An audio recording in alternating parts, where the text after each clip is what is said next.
जमलेल्या माझ्या सर्व मराठी बांधवांनो,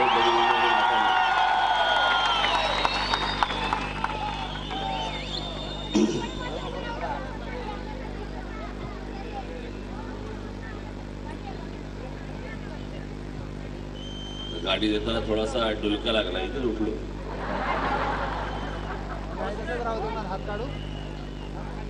दिवसभर इतकं ते सगळं थकून जायला होतं ना.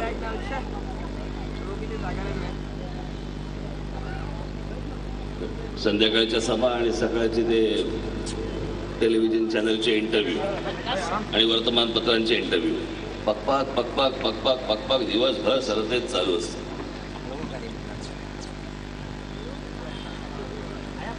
आता घरातनं निघालो, त्या बांद्र्याच्या ब्रिज वरती ट्रॅफिक बघितला, म्हटलं झाला बोंबला. आणि त्याच्यात पाऊस सुरू झाला. हे पडला का? पाऊस पडून गेला.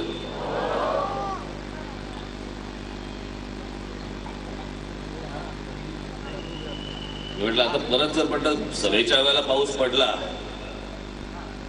कारण मी निघताना बघितलं जरा थोडंसं आभाळ भरलेलं.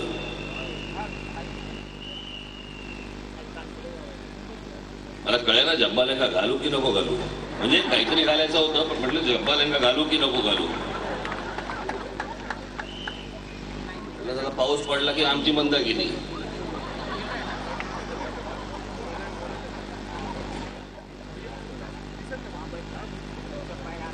मागच्या वेळेला पण 2009ला पण असाच प्रचार चालू असताना पाऊस येऊ न येऊ काही होऊ दे, पाऊस पडत असताना मागच्या वेळेला मी 3 सभा पावसामध्ये घेतल्या, पावसामध्ये उभा राहून घेतल्या.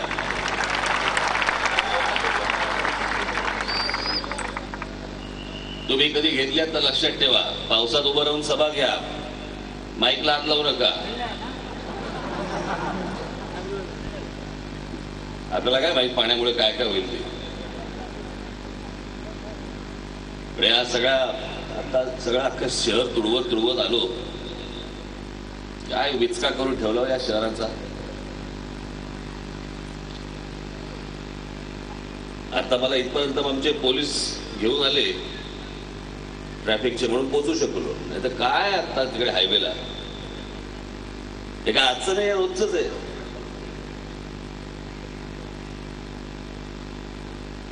कोणाचं लक्ष नाही, काही नाही.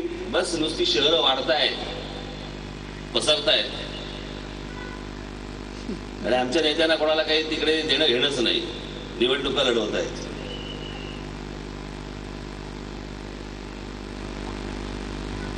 निवडणुकीच्या तोंडावरती येऊन वाटेल ते आश्वासन देतील, बोलतील, सगळं करतील. मजाक करून ठेवला सगळा, मजाक अख्ख्या महाराष्ट्राचा. आणि त्याच्यात काही जे नेते आहेत त्याला काल ते त्या आठवल्याचं भाषण ऐकलं, धमाल सारा हिंदी. आता मी लोकसभेमध्ये आबरूच काढत असणार महाराष्ट्राची. हे बेडूमुडी नाही मारताय, बेडूमुडी को मैं मारने का बेडूमुडी.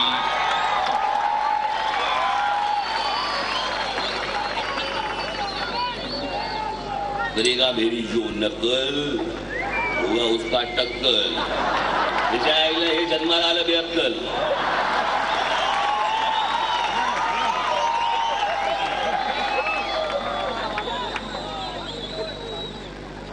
काय दाढी वाढून काय रंगी कपडे घालताय आणि हे म्हणे दलित समाजाचे नेते म्हणे.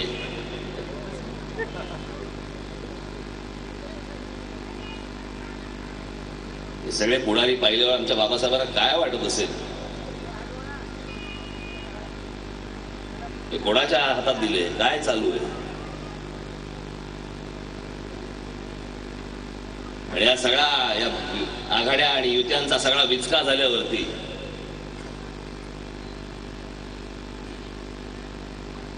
मुंबईच्या सभेमध्ये उद्धवने काय सांगितलं, रामदास आठवले या, मी तुम्हाला उपमुख्यमंत्री करतो.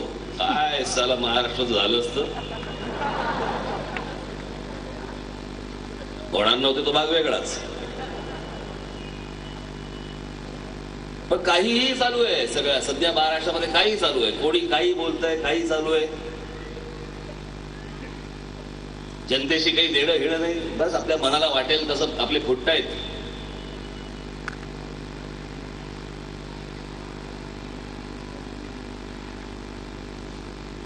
या शहरांचं काय होणार, या महाराष्ट्राचं काय होणार, काही नाही. युती आणि आघाड्या एकमेकांना रोज सकाळी उठले की शिव्या घालतायत.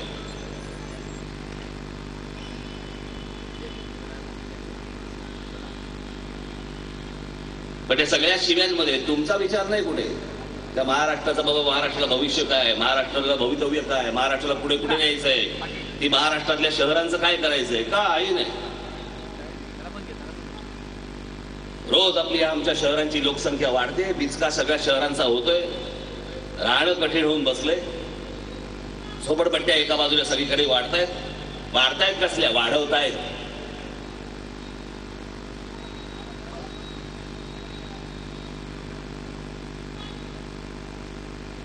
अख्खा महाराष्ट्र नुसता त्या बिल्डरांच्या आणि कंत्राटदारांच्या हातामध्ये दिलेला आहे. खऱ्या अर्थाने बिल्डर आणि कंत्राटदारच महाराष्ट्र चालवत आहेत आणि आमचे पुढारी वरती बसून फक्त टक्के मोजतायत आणि टक्के घेत आहेत आणि खानदानं वाढवतायत त्यांची कुटुंबियांना पोचण्यासाठी.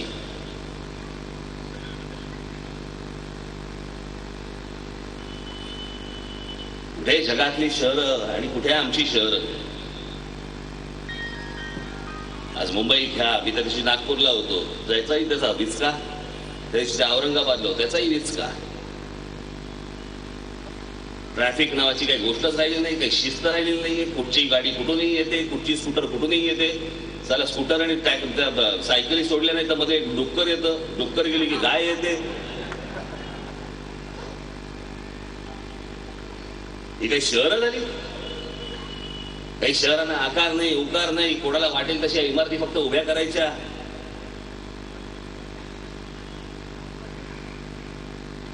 छोट्या छोट्या घरामध्ये आमची लोक राहणार आणि त्याच्यामध्ये बाकी ती कबुतराची खुराडी बांधतायत. घर कसली बांधतायत.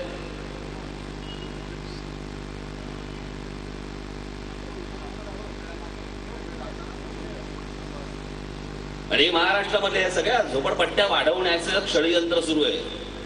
कशासाठी झोपड्या वाढवायच्या आहेत? झोपडपट्टी वासियांसाठी नाही, तर त्या जागा घ्यायच्या, तिथे झोपड्या टाकायच्या, त्याच्यानंतर ती SRA मध्ये आणायची, झोपडपट्टी पुनर्वसन योजनेमध्ये जागा आणायची, त्या झोपड्या काढायच्या, तिकडे इमारती बांधायच्या. तुम्हाला त्या इमारती पण त्या खोट्या बांधायच्या, त्या तुम्हाला विकायच्या, त्या झोपडपट्टीवाल्यांना दुसरीकडे द्यायचं, तिकडे वसवायचं. वसा. आणि हे वसवण्यासाठी म्हणून परप्रांतातनं माणसं आणली जातात. मी तुम्हाला सांगतो, एके दिवशी बांद्र्याला माझे एक मित्र मला घेऊन गेले आणि त्यांनी मला सांगितलं, ही गोष्ट असेल साधारणपणे 98, 99, 97 सालची गोष्ट असेल. ही आता जेवढी जागा आहे याच्याहून अजून मोठी जागा असेल.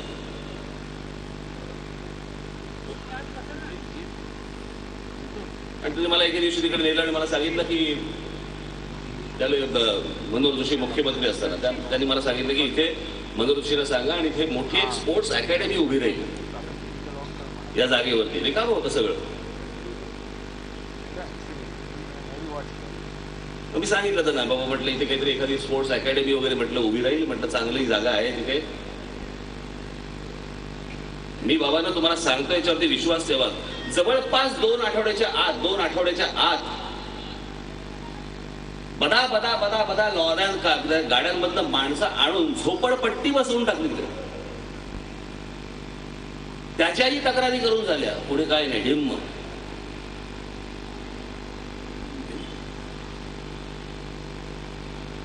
एकेकाळची म्हणे आशिया खंडातली सगळ्यात मोठी म्हणे झोपडपट्टी धारावी, ती आता एवढीशी झाली आहे, बाकीच्याच वाढल्या. बरं, वाढलेल्या झोपडपट्ट्यांमध्ये आमचा मराठी टक्का किती? अल्पसा. सगळे बाहेरचे वाढले. बांद्रा कुर्ला कॉम्प्लेक्स मधली तिथे ज्या झोपड्या गेल्या तिकडे एक एक झोपडी 1 कोटी रुपयाला गेली. 1 कोटी रुपयाला. बरं, तो झोपडपट्टीवाला 1 कोटी दिल्या त्याने पाठवून तिकडे उत्तर प्रदेशमध्ये, परत हा नवी झोपडी बांधला मोकळा. हे सगळं षडयंत्र तुमच्या आमच्या मुंबईवरती येतंय. तुमच्या आमच्या ठाण्यावरती येते, पुण्यावरती येते, नाशिकवरती येते, नागपूरवरती येते, औरंगाबाद, या सगळ्या महाराष्ट्रावरती हे सगळं आणतायत. बाहेरच्यांचे टक्के वाढवतायत, बाहेरच्यांचे टक्के.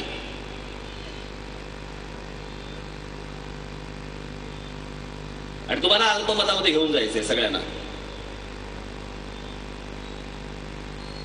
हे अत्यंत पद्धतशीर सगळं अख्खं रचलं जाते. अत्यंत पद्धतशीरपणे ह्या सगळ्या गोष्टी रचल्या जात आहेत. आणि कालांतराने पुढे भविष्यामध्ये मग तुम्हालाच सांगायचं, महाराष्ट्रातल्या आमच्या मराठी माणसांना सांगायचं, आहात किती, उरलायत किती तुम्ही, संबंध काय तुमचा या शहरांशी, कोण तुम्ही. पूर्वी एकेकाळी होतात मालक, आता नाही तुमचा काय संबंध, कारण आमचा इतरांचा टक्का जास्ती वाढलाय. हे सगळं टक्क्यावरती सगळं सुरू आहे, टक्क्यावरती. गेले 2-3 दिवस जो मी काही तुम्हाला वाटत असेल बाबा राज ठाकरे नरेंद्र मोदींवरती बोलतो, हो बोलतो, ज्या गोष्टी मला योग्य वाटतात तिथे योग्य बोलणार, ज्या चुकीच्या वाटतात त्या नक्की हाणून पाडणार. मग समोर कोणी असू दे,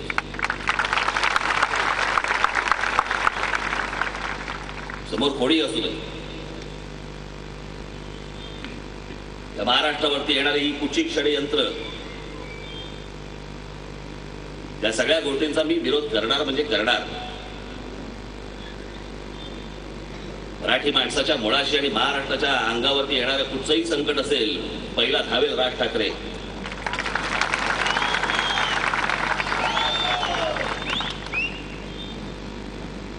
हो, लोकसभेच्या वेळेला मी सांगितलं या देशाचे पंतप्रधान नरेंद्र मोदी झाले पाहिजेत. आजही माझं तेच मत आहे की त्या निळ्या फेट्यापेक्षा मनमोहन सिंग होते नाही कधी. मला कळायचं ना, रोज निळ्या फेटा कसं धुतात की नाही धुत, काय करतात.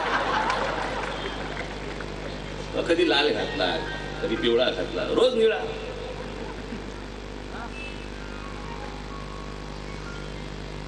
तो सगळा भ्रष्ट काँग्रेसचा कारभार. त्याच्यानंतर मी जेव्हा गुजरातमध्ये गेलो, ज्या प्रकारे ते गुजरात हाताळत होते, अजून प्रगती व्हायची त्यांची गुजरातची, पण ज्या प्रकारे ते गुजरातकडे स्वतः बघत होते, त्याच्यावर मला असं वाटलं एक तर तो भ्रष्टाचार न करणारा माणूस. मी म्हटलं अशा प्रकारचा माणूस या देशाचा पंतप्रधान झाला पाहिजे. हे बोलणारा या देशातला पहिला माणूस मी. बाकीचे नंतर त्यांच्याही पक्षाला माहित नव्हतं. मुख्यमंत्री होते इथपर्यंत ठीक होतं, पण आज तुम्ही या देशाचे पंतप्रधान झाल्यानंतर देखील तुमचं जर परत लक्ष हे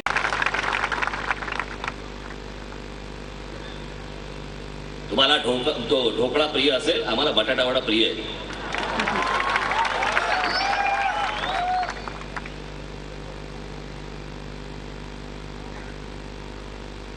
साध्या गोष्टी आहेत. आमचे पंतप्रधान परदेशामध्ये जातात, अमेरिकेमध्ये जातात, अमेरिकेमध्ये राष्ट्राध्यक्ष त्यांचं स्वागत करतात, केम छो प्राईम मिनिस्टर. भारताचे पंतप्रधान आहेत का गुजरातचे पंतप्रधान आहेत? या देशाच्या कोणीही पंतप्रधान होऊ देत. अहो साधी गोष्ट, महात्मा गांधी, वल्लभभाई पटेल, आम्हाला कधी वाटले की महात्मा गांधी हे गुजराती आहेत, महात्मा किंवा वल्लभभाई पटेल हे गुजराती आहेत, आम्हाला नाही कधी वाटले. सुभाषचंद्र बोस हे बंगाली आहेत, आमच्या मनात नाही आहेत, ते आमच्या देशाचे नेते आहेत. एवढंच कशाला, पंडित जवाहरलाल नेहरू घ्या, इंदिरा गांधी घ्या, जे पंतप्रधान झाले, एवढंच काय, अटल बिहारी वाजपेयी घ्या, आम्हाला नाही कधी वाटलं कुठच्या प्रांताचे आहेत ते. आम्हाला नेहमी असं वाटलं आमच्या देशाचे आहेत ते. आज पंतप्रधान झाल्यावरती नरेंद्र मोदींकडे पाहण्याचा दृष्टिकोन अजून आमचा का बदलत नाहीये? अजून त्यांचा पण का नाही बदलत आहे? घार उडते उंच आकाशी, चित्त तिचे पिल्लापाशी. अजून तुम्ही गुजरात गुजरात काय चालू आहे?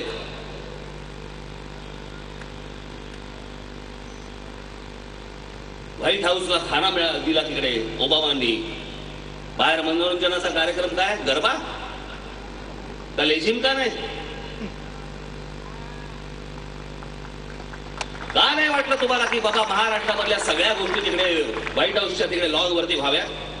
भारताचे पंतप्रधान आहात ना?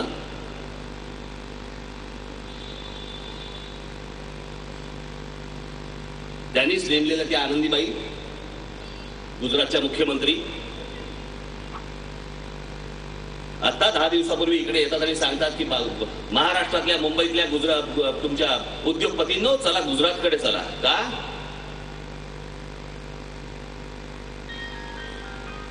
आणि त्यांनी असं म्हटल्यानंतर अजूनपर्यंत मी नरेंद्र मोदींचं त्याच्यावरचं वक्तव्य ऐकलेलं नाहीये की आनंदीबेन चुकल्या.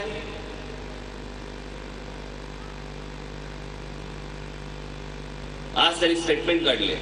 आज कुठेतरी भाषणामध्ये ते बोलले की तिकडे केंद्रामध्ये मी असेपर्यंत महाराष्ट्राचे तुकडे पडू देणार नाही, विदर्भ काय किंवा मुंबई काय. ठीक आहे बोलला, पण तुमचे देवेंद्र फडणवीस आज काय परत बोलले की स्वतंत्र विदर्भ करणं हे भारतीय जनता पक्षाच्या अजेंड्यावरती आहे. तुमचीच माणसं म्हणतायत की विदर्भ स्वतंत्र करायचं आहे. मग का नसेल तुमच्या मनामध्ये मुंबई पण स्वतंत्र करण्याचा डाव? हा जर मला प्रश्न पडला तर यात चुकीचं काय?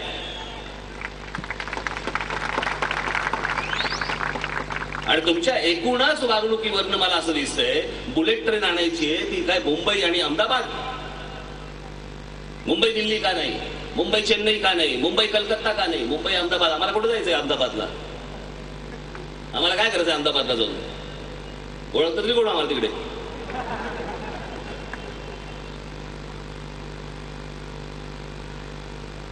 वेगात जाणारी ट्रेन म्हणून आम्ही बघतो. वेगात जाऊन करायचं काय तिकडे? पोचलो, हा आता पुढं बाबा रिटर्न तिकीट दे, परत जायचंय मला.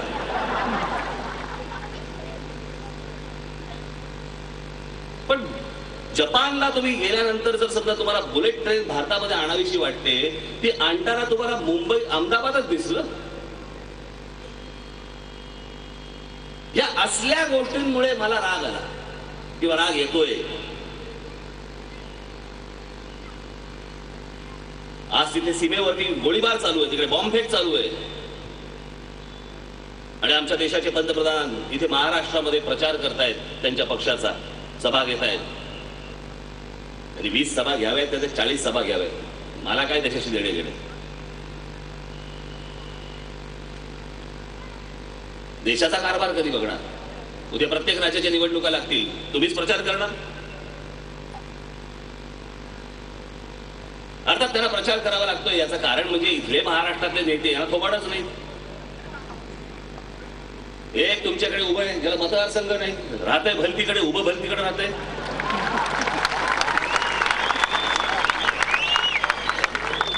जिथे राहतोय तिकडे काय नाही उभं राहिला?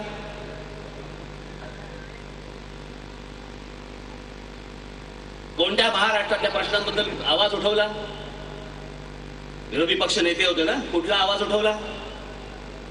Poster boy.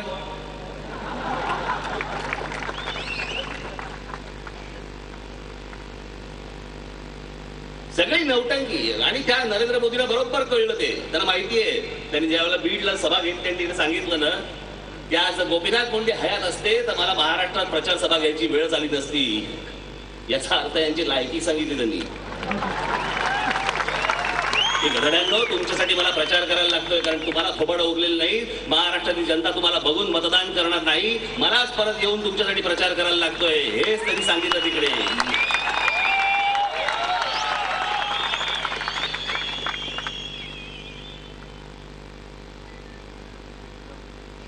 लोकसभेला झालं नरेंद्र मोदी, चला परत विधानसभेला नरेंद्र मोदी. 2 वर्षांनी महानगरपालिका येतील, वर्षभरात ग्रामपंचायती लागतील महाराष्ट्रामध्ये, जिल्हा परिषद आहेत, बँकांच्या निवडणुका लागतील. सगळीकडे तेच. देश कधी बघणार?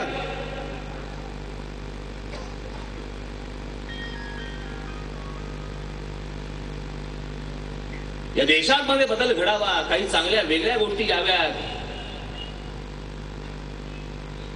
याच्यासाठी म्हणून तुम्ही पंतप्रधान झालात ना. याच्यासाठी म्हणून इतक्या मोठ्या प्रमाणावरती लोक रस्त्यावरती उतरले. त्यांना ना कुठच्या राजकीय पक्षाचा कोणी त्यांना उमेदवार माहिती ना काही माहिती, बस आम्हाला नरेंद्र मोदींना मतदान करायचंय, ते पंतप्रधान झाले पाहिजेत म्हणून या भारतामधली सगळी जनता रस्त्यावरती उतरली. तुमचं देशाकडे लक्ष नाही, प्रचार करत फिरताय महाराष्ट्रामध्ये. आणि तोही असा. बरं करताय तर करताय, कोणासाठी प्रचार करता तुम्ही? या युती आणि आघाड्या तोडल्या या लोकांनी. काल मी कुठेतरी बोललो, मला आठवत आहे, काल बोललो का परवा बोललो मला आठवत नाही. मला तर पण याचं सगळं ठरलं होतं आतून. हे तुम्हाला आपल्यापैकी किती जणांना माहिती असतं मला माहिती आहे, पण उमेदवारी, एखाद्या पक्षाची ज्यावेळेला उमेदवारी दिली जाते त्यावेळेला पक्षाकडनं ए फॉर्म आणि बी फॉर्म असे 2 फॉर्म दिले जातात, म्हणजे तो पक्षाचा अधिकृत उमेदवार.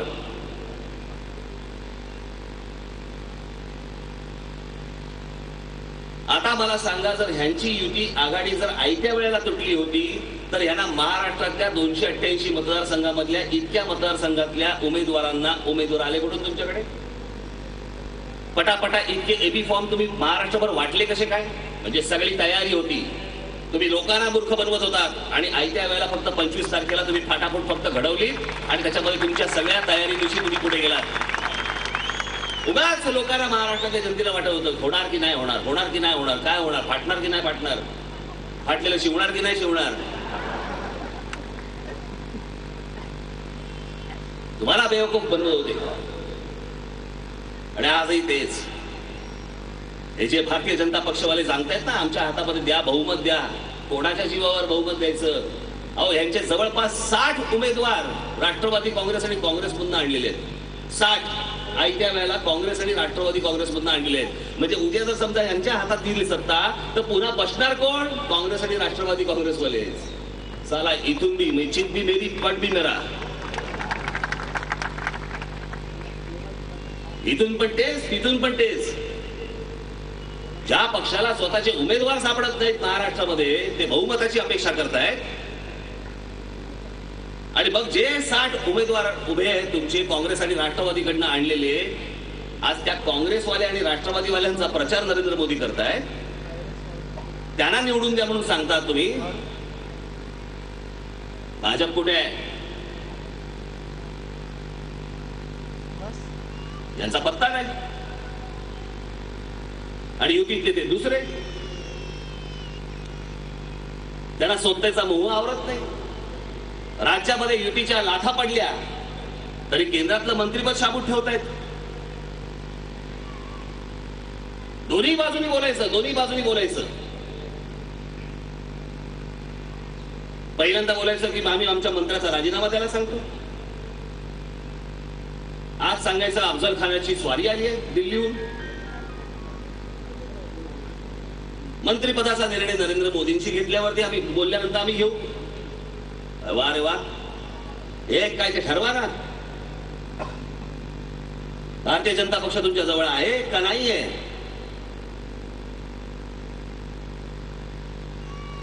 जर त्यांनी तुमच्या पाठीत खंजीर खुपसला असं जर तुम्ही म्हणत असाल तर तुमचा मंत्री तिकडे केंद्रामध्ये काय करतोय? मुंबई महानगरपालिकेमध्ये युती का अजूनपर्यंत टिकून आहे? पैशाचे व्यवहार ना. तिकडून फक्त इन्कमिंग फ्री आहे, आउटगोईंग नाही. ते सगळे पैशाचे व्यवहार, त्या सगळ्या गोष्टी, याच्यासाठी मुंबई महानगरपालिकेत तुम्ही युती ठेवणार, केंद्रामध्ये तुमचा मंत्री ठेवणार आणि महाराष्ट्रातल्या जनतेला तुम्ही सांगणार की बघा आमचा अपमान झाला, आमच्या पाठीत खंजीर खुपसला. अरे एक भूमिका घ्या ना. मी त्याशी म्हटलं ना, राज ठाकरे कधी सत्तेसाठी लाचार नाही होणार. माझ्या बाबतीत जर झालं असं लाख मारून मोकळा झाला असतो या लोकांना.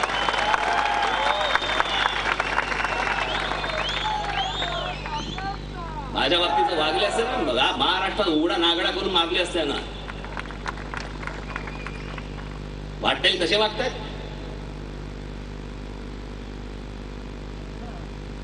ताकद दाखवतात आज.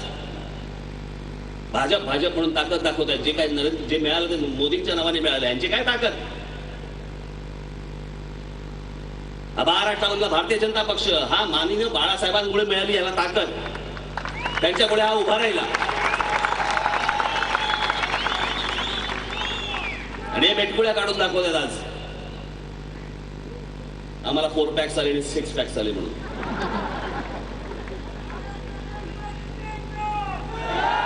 सगळे फंपक लोक, ते काँग्रेसवाले आणि राष्ट्रवादीवाले, अख्खा वाट लावून टाकली अख्ख्या महाराष्ट्राची. नुसते पैसे खाऊन गब्बर झाले. अजित पवार सारख्या माणसाला त्याला वाटतं कसं परत लोकांसमोर जावं आणि मतं मागावी. गेंड्याला लाजवतील. कुठून चामडी पैदा केली मला माहित नाही ना. काही होतच नाही, काही वाटतच नाही. जाहिरातीमध्ये भाताची घडी घालून फिरते. पाहतो बघतो करतो असले शब्द आमच्या कुठे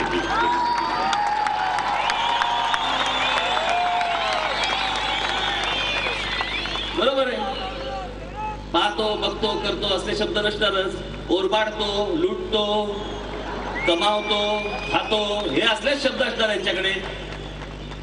हजारो कोटी रुपये खाल्ले, हजारो कोटी रुपये. पाण्याच्या बाबतीत भ्रष्टाचार केला, रस्त्यांच्या बाबतीत भ्रष्टाचार. आज महाराष्ट्रातले, मुंबई शहरातले, सगळ्या महाराष्ट्रातल्या शहरांचे, महाराष्ट्रातल्या सगळ्या ग्रामीण भागातले सगळे रस्ते खराब. एक रस्ता धड नाही, एक रस्ता नाही धड. मुंबईसह संयुक्त महाराष्ट्राहून आज 54 वर्ष झाली आम्ही रस्ते नाही देऊ शकलो महाराष्ट्राला. आम्ही पाणी नाही देऊ शकलो. आम्ही वीज लोड शेडिंग चालू आहे महाराष्ट्रामध्ये.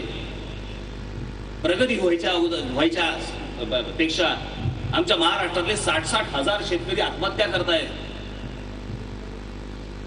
आमच्याकडे उत्तम शिक्षण मिळत नाही,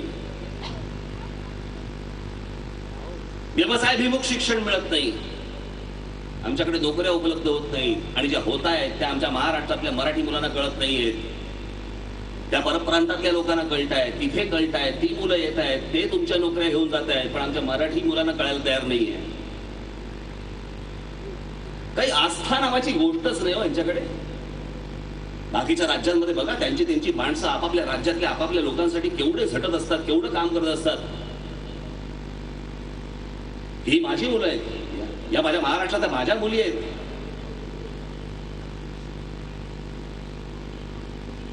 महिला संरक्षणाचे विषय आणतात. झी 24 तास रहा एक पाऊल पुढे.